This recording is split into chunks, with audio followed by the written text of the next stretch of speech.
Yo, what's up, everybody? It's your boy Padda back with another video on the channel. Today, we're going to have these strategies explained, what I think are a couple good strategies you guys can run on your team for different play styles and stuff like that. Drop a like, subscribe to the channel if you guys are new. You guys been showing a lot of support, man. Appreciate it. I'm trying to complete wildcard tonight.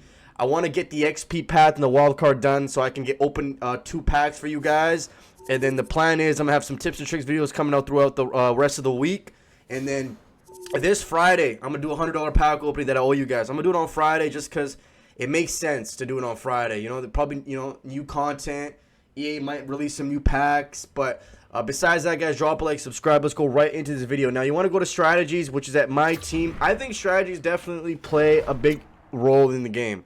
Now, strategies is not going to make you like a god player. If you're not good at this game, like, I'll be honest, I'm an average player at Hockey Ultimate Team. All right, I'm not the best player. Like, I can win games, but sometimes I struggle with containing the puck in offense. And what I noticed is when I changed my strategies, it definitely helped me be a better player in terms of, like, okay, I can actually have some offensive pressure and I won't just, like, you know what I mean? In defense, like, to me, it's not gonna make, like, it's just not gonna make you an insane player, but it's gonna make you good though. Like, if you're an average player, I feel like the right strategies can improve your gameplay and help you win games, especially games where, like, it's close games. So I don't want to, like, come here and be like, oh, these strategies are gonna make you the best player. Like, that's not possible. Anyways, guys, also, if you guys are in the comment section, man, and you guys want to give me your strategies, what you guys use, or if you guys feel like, yo, P, you're tweaking right now, like, use this strategy instead, comment down below and give me a reason, man. Like, I'm always open. I feel like we should make this. I'm recording the YouTube video, but that doesn't mean that you guys can't contribute too, right? If you feel like I have a wrong strategy or you feel like something else is better, drop in the comment section below for everyone else and for me. You know, I'm learning too, man. So let's go ahead and write this video. So first off, we have offensive. There's 3 different strategies. We have offense, defense, and team strategies, and then we have the power play. I always say with the offensive strategies, it really depends on how you play. Now, I'm gonna be honest. I usually play like crash the net more than, like, last year I did crash the net, and the reason why I did crash the net is because I feel like you gain better chances in terms of, like, rebounds and stuff like that. Like, to me, I'm not a type of guy, for me, right, like, I don't like to be, like, controlling the puck too much. I feel like sometimes when I have too much space, I mess things up. So, like, let's say, like, I go into the offensive zone and I'm passing, and I get behind the net, I'm trying to, like, find out, like, an open play. I sometimes feel like I take too long because I feel like too many people are open because you're giving me too much time. Behind the net, I feel like you get way too much time, and sometimes you can mess things up. That's why sometimes, man, I just like to play crash the net, shoot the puck, just, like, go hope for a prayer rebound, stuff like that. But this year, I changed it back to behind the net just because I want to be able to get the DDD one-timers and all that stuff because it's really, really overpowered this year. Every game I've played, everyone tries for the DDD one-timers. So that's what I'm saying. I have behind the net. Cycle, I don't care about if this. I put this to 0. Cycle, shoot, I don't really know what this really does. I just leave it default. Energy, I have it, like, not in the middle, but, like, one more than the middle. The reason why I have this, I definitely want my guys to be trying out there, but I don't want you don't want your guys wasting so much energy right away, especially if you don't have a good team. Because, like, for me personally, like, if you put energy way too high, your guys are gonna get tired. And you're going to be playing your 4th line a lot. And, like, right now, you got silvers on your 4th line. So you definitely want to kind of stay away from that. But on my 3rd line, I have crashed the net just because why not, right? Like, 3rd line, change things up. Usually, people would recommend keep all your strategies the same. I'm always wild. You know, like, I feel like for me, I like to have, like, 1 or 2 different strategies. Like, I have behind the net, then I have 1 line, crash the net. Because you want to change things up. You don't want to be too predictable in the game, right? I feel like, especially when you play good players, if you're too predictable, like you just don't want to be too predictable. So that's what I have for my strategies right there. Now, another thing is it's important to note that just because these are your strategies doesn't mean they can't change in a game.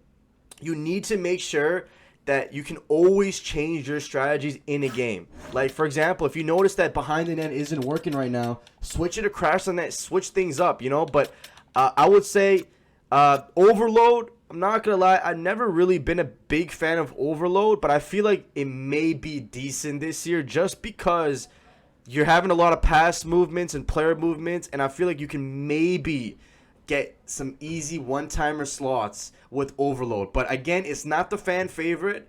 I'm gonna be honest, I barely use this. I don't want to give you guys too much advice on something I don't know, but I do want to admit I think this could be interesting, but I just keep it to behind the net. Now for defensive strategies, man, I kind of just use the default as the pro players do. I don't really do, like, again, default 0-0-0. I don't really pinch. But I'll be honest, though, I feel like sometimes when you're playing against a really aggressive player, you should probably have this a little bit up. Like, I wouldn't even mind having my third line, my third D pairing pinching a little bit.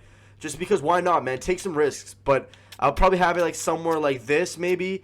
But, again, it depends on game to game. I feel like every game you should be switching your strategies. But defensive strategies, I admit I don't know anything about defensive strategies. I just, like, keep it the default. Because my friend, he's a champs player and stuff like that. He's like, yo, P, keep it on 0. Trust me. I just listen to him for defensive strategies. Plus, when I play defense, man, I'm like a really, like, you just got to be patient on defense. Especially this year. A lot of people are looking for DDD one-timers. You want to make sure you don't want to, like, get too aggressive, give all-man rushes.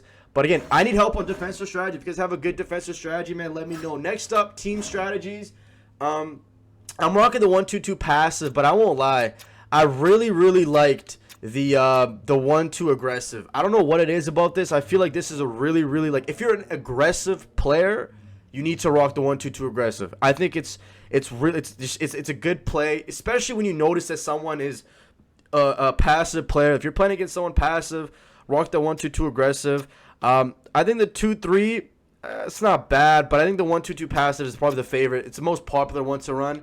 Now, for a neutral zone, in years past, I've actually ran the 1-4, and I'm not gonna lie, like, I actually kind of like the 1-4. I feel like the 1-4, like, I feel like this might be good. The reason why I say that is the gameplay's slow this year, right? Like, gameplay's slow. It's not fast as years before. So if you know the gameplay's slow, why won't you start playing a defensive slow approach? It's gonna be annoying to play against. Like the 1-4, like, I'm not gonna lie, I feel like I haven't tried it this year, but I feel like 1-4 would be really good if you're trying to be, like, really passive on defense.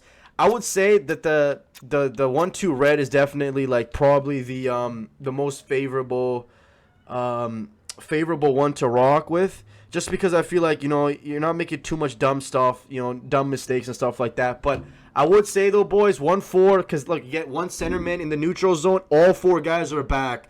If you're struggling on giving up offensive chance, like, for example, if you're struggling to get the puck back and you notice that every time you play, the other player would easily get into your zone, try the 1-4, see how it goes. Even the 1-3-1. The 1-3-1, you have one guy forechecking, 3 guys in the neutral zone, 1 guy back. Maybe this can help you out.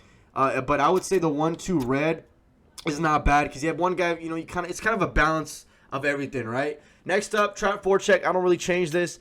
Contain puck is probably the best defensive pressure you have. Now, high pressure, I'm not going to lie. Again, you want to change this in between games. If you need to score a goal and you're on defense, go high pressure. But just notice that your AIs might do some stupid stuff, all right? Don't get mad at your AI for, like, being overly aggressive, okay? I would not trust your AIs. That's why I say high pressure is not really worth it.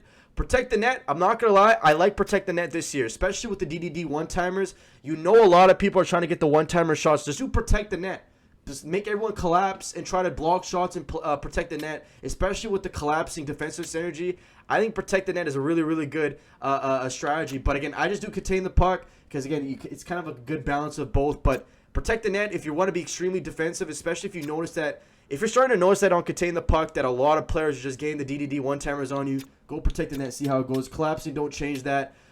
Standard offensive pressure, again, it can change in between games. If you want to be a little bit conservative, you can. But I would just say go standard. And everything else is kind of similar. Power plays, just rock umbrella.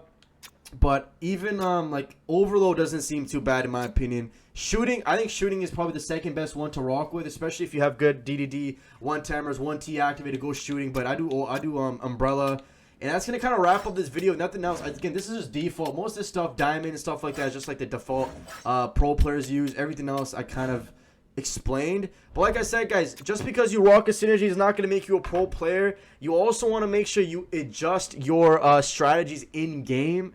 I would say that the best thing to do is always make sure you're changing on the fly, right? Like if you notice that you're playing against a really, really passive player, maybe don't like change. Be passive too, you know, screw it. You know, like you don't like, you know what I mean? If you notice that sometimes, oh look, my AIs like I maybe should be forechecking a little bit more because this guy is not the best at carrying the puck. You change it to aggressive. So then drop a like, subscribe, let me know what you guys think. Catch you in the next video. Peace.